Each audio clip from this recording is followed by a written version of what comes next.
Take आपसे real estate sector पर जानना चाहेंगे। रियल एस्टेट के लिए आए दिन कुछ न्यूज़ फ्लोज आते रहते हैं जिसके दम पर सेक्टर में भी अपमूव है, और वैसे भी कहा जाता है कि ना लॉन्ग टर्म प्ले, भले ही शॉर्ट टर्म में वॉलेटाइल सिनेरियोज नजर आए लेकिन लंबी अवधि के लिए अपसाइकिल का ट्रेंड जारी रहेगा। क्या पोर्टफोलियो में रियल एस्टेट बास्केट से जुड़ी कुछ स्क्रिप्ट्स होनी ही चाहिए आपके हिसाब से, और अगर हाँ तो फिर किस तरह के रियल एस्टेट प्लेयर्स पर नजर रखनी है? देखिए मानसी जी, ये सही है कि रियल्टी एज ए स्पेस बहुत एक्साइटिंग है, लेकिन ये अपनी दिक्कतों से जूझता रहता है। फिर वो चाहे कॉर्पोरेट गवर्नेंस के हो, इन्वेंट्री बिल्टअप के हो, सेल्स स्लो डाउन के हो, ये चीजें लगातार इसमें लगी रहती है। तो रिटेल निवेशकों के लिए थोड़ा सा रिस्की रहता है। लेकिन बावजूद इस सब चीजों के इन दिनों अगर रियलिटी एज ए होल देखेंगे तो बहुत सी कंपनियों ने नए प्रोजेक्ट्स लॉन्च किए जो हाथों हाथ प्रीमियम प्रोजेक्ट तक हाथों हाथ लिए गए।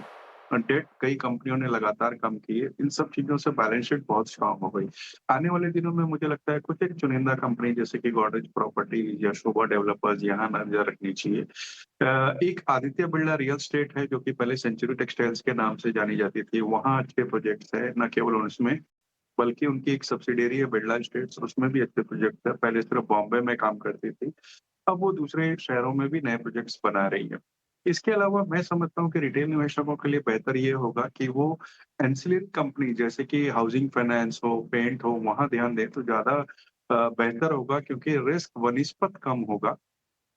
अब एलआईसी हाउसिंग फाइनेंस को ही अगर आप ले लो तो 10 से भी कम की पी पे ट्रेड करता है, डिविडेंड अच्छा देता है, एलआईसी के पेरेंटेज होने के कारण से कॉस्ट ऑफ फंड्स कम है, डिसबर्सल्स अच्छे चल रहे हैं। और मुझे लगता है कि जिस तरीके से आरबीआई की रेट साइकिल चल रही है, वाले दिनों में हाउसिंग फाइनेंस कंपनी अच्छा रिटर्न देगी।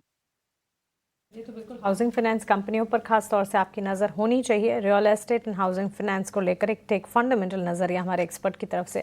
लेकिन चलिए अब वक्त जी आपसे ही शुरुआत करते हैं। आप वोडाफोन आइडिया देखिए अच्छी अपमूव आ रही है। ऑफ कोर्स रिपोर्ट्स भी आ रहे हैं कि 19 को जो है इंपॉर्टेंट अनाउंसमेंट्स आ सकते हैं गवर्नमेंट को लेकर। स्टॉक लगभग 7% ऊपर है।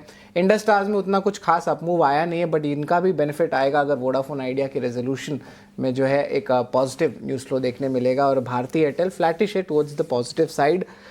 भारत की अगर हम बात करें तो टेलीकॉम सेगमेंट जो है अब वैल्यू के तरफ जा रहा है, वॉल्यूम की तरफ नहीं। प्राइस हाइक्स देख रहे हैं, आरपू की भी इंक्रीज आ रही है।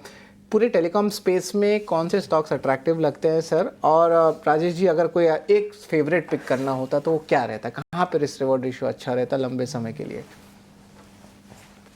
देखिए, जैसा आपने कहा कि वोडा पे आज मूवमेंट चल रही है, तो ये मेरे ख्याल से एक ट्रेडिंग स्टॉक बन गया है जहां लगातार कुछ ना कुछ न्यूज़ चलती रहती है। वीकेंड पे कुछ न्यूज़ चल रही थी कि कोई बड़ा इन्वेस्टर आ सकता है या गवर्नमेंट कुछ कर सकती है, बट लगातार गवर्नमेंट की तरफ से ऐसे बयान आए हैं कि वो और कोई जीआर पे या स्टेक बढ़ाने पे कोई रियायत देने वाली नहीं है। तो देखते हैं आगे किस तरीके से न्यूज़ फ्लो होता है। अदरवाइज़ अब देखो तो कंपनी ने लगातार नुकसान किए हैं, आरपीयू दूसरे से कम है, तो मैं नहीं समझता फंडामेंटली इसमें इस वक़्त लॉन्ग टर्म की कोई भी कॉल ली जा सकती है। इन्वेस्टमेंट की अगर कॉल लेनी हो तो 2 ही प्लेयर बचते हैं, फिर भारती और जियो। अब जियो चूँकि देखो तो आप लिस्टेड नहीं है, तो उसपे आपको इनडायरेक्टली रिलायंस लेना पड़ेगा। और रिलायंस में भी अगर आप जियो की बात करेंगे, तो लगातार अब ऐसा लग रहा है कि सब्सक्राइबर वॉल्यूम्स के दरकिनार करके वो वैल्यू पे ज़्यादा फ़ोकस कर रहे हैं, जहाँ की आरपीयूज़ वगैरह बढ़ाए जाएँ। हमने देखा पिछले दिनों उन्होंने कुछ छोटे पैक्स बंद किए, आरपीयूज़ वहाँ बढ़ते हुए नज़र आएँगे। आज की डेट में भी अगर आप देखेंगे तो अच्छे आरपीयूज़ बढ़े हैं पिछले क्वार्टर से इस क्वार्टर्स में, और एबिटा ग्रोथ में भी अच्छी बढ़त आई है। जिस तरीके की पहुँच वो बना रहे हैं, जिस तरह का सब्सक्राइबर बेस है, मैं समझता हूँ वहाँ पे ध्यान देना चाहिए। उसके अलावा अगर आप देखें तो एयरटेल एक दूसरा प्लेयर बचता है, वो भी बहुत शानदार, ना केवल डोमेस्टिक में बल्कि उनके अफ्रीकन कारोबार में भी अच्छी बढ़त देखी गई है, लेकिन वहाँ वैल्यूएशंस थोड़े से स्ट्रेच्ड हो गए हैं। तो वहाँ कोई गिरावट आए तो वहाँ खरीदारी की सलाह रहेगी। अदरवाइज़ इस वक़्त अगर किसी को लंबी अवधि का नज़रिया लेना हो तो मैं समझता हूँ रिलायंस बहुत उपयुक्त है। लंबी अवधि के लिए तो उपयुक्त है ही कई कारणों से, चाहे वो रिटेल हो, चाहे न्यू एनर्जी का बिज़नेस हो, चाहे टेलीकॉम हो। बस शॉर्ट टर्म की जो ट्रेडिंग के नज़रिया भी रखते हैं, मैं समझता हूँ कि अगर 1402-3 के ऊपर अगर ये किसी हालत में चल जाता है और वहाँ टिक जाता है, तो वहाँ एक बहुत अच्छी शॉर्ट कवरिंग देखने को मिलेगी, जहाँ से ये शॉर्ट टर्म में भी अच्छे पैसे दे सकते हैं। टर्म और लॉन्ग टर्म दोनों ही बेट रिलायंस का रहेगा। और उन दर्शकों को बता देता हूं कि जियो की जो लिस्टिंग है मैनेजमेंट ने कही फर्स्ट हाफ यानी कि अगले साल के जनवरी से लेके आप कह सकते हैं जून तक लिस्टिंग हो सकती है। और हाल ही में सेबी ने minimum public share holding norms में जो है ईज़ किया है रूल्स को, बड़े बड़े इश्यूज़ को लेके। तो इसके कारण जो ऑफकोर्स रिलायंस जियो को पॉजिटिव रहेगा। ऑफकोर्स स्टॉक प्राइस में उतना नहीं दिखेगा अभी क्योंकि वैल्यू नहीं आई है, लेकिन जब वो दिखेगा तब आपको पता चलेगा। होल्डिंग कंपनी का भी डिस्काउंट का भी एंगल रहेगा, पर उस पर डिटेल बात करेंगे हम। टेलीकॉम की तो 360 डिग्री कवरेज हम आपने बता दी, राजेश सर ने पूरी तरह एक एक करके बता दिया कहाँ पे ट्रेड करे कहाँ पे। एक छोटी सी टेक लेना चाहूँगा, फंडामेंटल टेक, कि आप देखिए एक्सपोर्ट थीम वाले स्टॉक्स थोड़े से डिप्रेस थे, लेकिन एक यूरोपियन यूनियन एफटीए और यूएस के अलावा भी लोग डाइवर्सिफाई कर रहे हैं। तो आप कौन सा सेक्टर आपको लगता है कि ज़्यादा इसमें बेनिफिट आएगा? जल्दी से बताएं राजेश सर।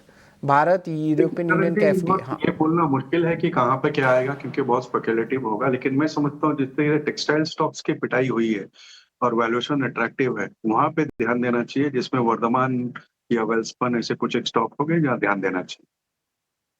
साहब एक बार टेक्सटाइल स्टॉक्स को सेक्टर पर आपसे एक टेक जानना चाहूंगी। एक तो जीएसटी रेट रैशनलाइजेशन का एक इम्पैक्ट आता दिखेगा इस स्पेस पर, और हमने देखा है कि मॉनसून और सीजनलिटी फैक्टर के दौरान सीमेंट सेक्टर की चाल धीमी पड़ती है, लेकिन इस बार ऐसा कुछ खास नजर नहीं आया। और सीमेंट सेक्टर ने भी हमने देखा कि ड्यूरिंग वेरियस सेशंस मजबूती की चाल देखी। अब लार्जर सीमेंट प्लेज हो चाहे छोटी मझौली सीमेंट कंपनियां हो, कैसे देखते हैं आप इस पर? और fundamental tech considering the channel checks जो कि आपने पढ़े होंगे। देखिए बहुत स्ट्रांग व्यू है क्योंकि आने वाले दिनों में जिस तरीके से इंफ्रास्ट्रक्चर का फोकस बना हुआ है सरकार का, या रियलिटी जो हम थोड़ी देर पहले डिस्कस कर रहे थे, तो उसमें जिस तरह की मूवमेंट बनी हुई है, उन सब चीजों का सीधा फायदा सीमेंट कंपनियों को मिलता है। और इसमें अगर किसी और उसके ऊपर से अगर आप देखेंगे तो कोकिंग कोल वगैरह के प्राइसेस भी कम हो गए, जिस कारण से मार्जिन्स में भी सुधार नजर आएगा। और इसमें कोई स्टॉक चुनना हो तो मैं समझता हूँ अल्ट्राटेक, जो कि कैपेसिटी वाइज सबसे बड़ी कंपनी है और जिस तरीके के नंबर्स वगैरह पिछले 2-3 क्वार्टर से आए हैं, मुझे लगता है कि वहां पे ध्यान देना चाहिए। और किसी को अगर अल्ट्राटेक बहुत महंगा लगता हो तो मैं समझता हूँ ग्रासिम में जा सकता है, क्योंकि ग्रासिम अल्टीमेटली अल्ट्राटेक की होल्डिंग कंपनी है और उसके अलावा उसके अलग बिजनेस भी है। मिड कैप की बात की जाए तो बिरला कॉर्प पे ध्यान देना चाहिए, जहां नंबर्स बहुत अच्छे आए और एक्सपेंशन भी पूरा हो गया और आने वाले दिनों में प्रोस्पेक्ट्स बहुत अच्छे नजर आ रहे हैं। तो ये कुछ एक स्टॉक है जो इस स्पेस में नजर रखे जा सकते। ये बिल्कुल तो सीमेंट स्पेस पे जो है हमारी नज़र ज़रूर रहेगी। श्रीकांत, एक बार बाय